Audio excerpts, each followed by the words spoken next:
Briseuse de couple, manipulatrice, séductrice, elle est l'ennemie jurée de toutes les femmes mariées, la maîtresse. En France, 39% des hommes auraient déjà trompé leur épouse au moins une fois. On se voyait tous les jours, sauf les week-ends. Certaines maîtresses sont même devenues célèbres. Marilyn Monroe, Monica Lewinsky ou encore Camilla Parker Bowles, qui après 20 ans de liaison a fini par devenir la numéro 1 en épousant le prince Charles.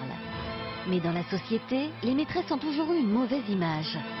Les maîtresses sont des femmes sans scrupules et des briseuses de ménage. Les maîtresses déjà qui sont numéro 2, elles gâchent non seulement leur vie, mais elles gâchent la vie des pauvres femmes qui attendent à la maison. Si elles cherchent à la base un homme marié, effectivement, ça peut être le côté excitant de ne pas avoir de contraintes d'enfants ou autre. J'arrive pas à comprendre, moi, pourquoi elles font ça.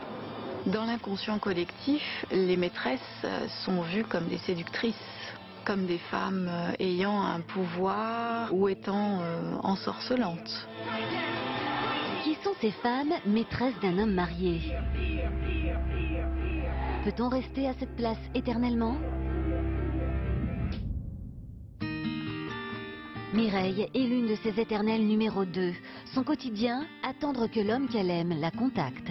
Je vais lui envoyer un SMS parce que je sais qu'il va m'appeler aujourd'hui, mais je ne sais pas à quelle heure exactement. Certaines maîtresses peuvent perdre leur personnalité dans ces relations. Ce sont souvent des personnes qui souffrent de dépendance affective, de peur d'abandon, et elles vont donc changer ou modifier leur personnalité pour absolument plaire et ne pas être quittées et être choisies. Je connais les moments où il est en pause dans son travail, entre midi et 2, donc j'essaye de l'appeler à ces moments-là. Mais en dehors de ces horaires-là, c'est vrai que je n'appelle pas puisqu'il se retrouve, il est avec sa famille.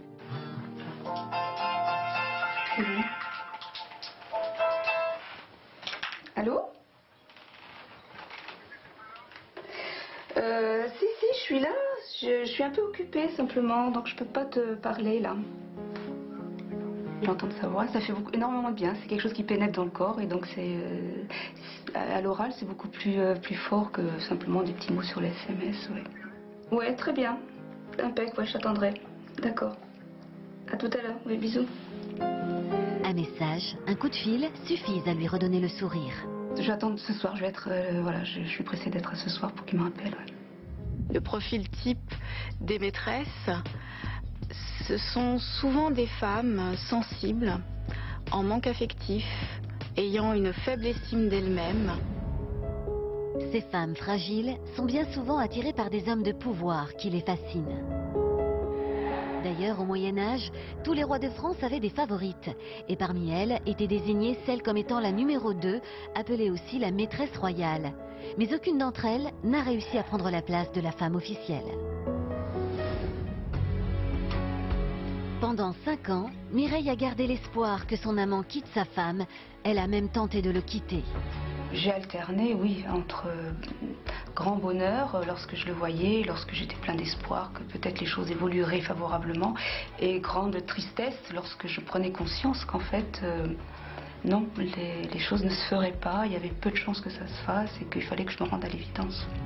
Les promesses de l'homme marié peuvent nourrir l'espoir des maîtresses. Ça peut durer très longtemps. Mais après 3 ans de séparation, Mireille a repris contact avec son ancien amant.